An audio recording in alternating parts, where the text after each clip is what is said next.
మిమ్మల్ని అప్రోచ్ అయ్యాక అసలు చాలా చేంజెస్ వాటిలో. ఇంట్లో గోల గాని అంత సైలెంట్ అయిపోయాడు.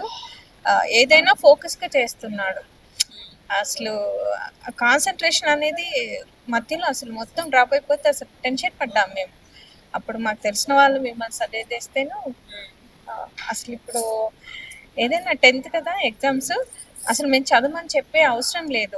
ఆడే ఫోకస్‌గా చాలా చేంజెస్ ఉంది. అది మట్టుకు చెప్పగలను.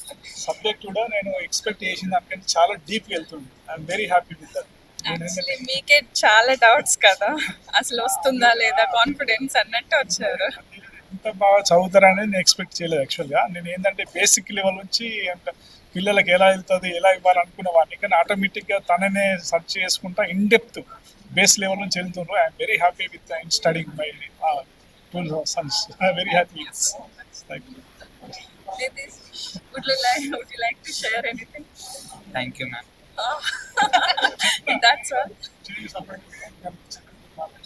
ఎలా ఈ పర్ఫార్మెన్స్ నీలో నువ్వు అబ్జర్వ్ చేసిన చేంజ్ ఏంటి? స్కూల్లో కూడా class teacher every parent teacher మీటింగ్కి వెళ్తాం కదా, ఇంకా ఇంప్రూవ్ అయ్యాడనే చెప్తారు. లాస్ట్ టైంకి ఇప్పటికి ఇంప్రూవ్ అయ్యాడనే చెప్తున్నారు.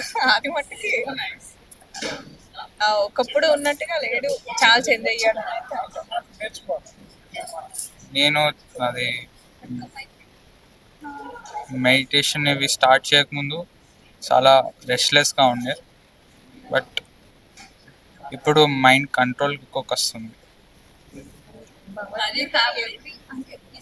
భగవద్గీత బుక్ తీసి ఏదో 5-10 days చదువుతాను ఫోకస్గా.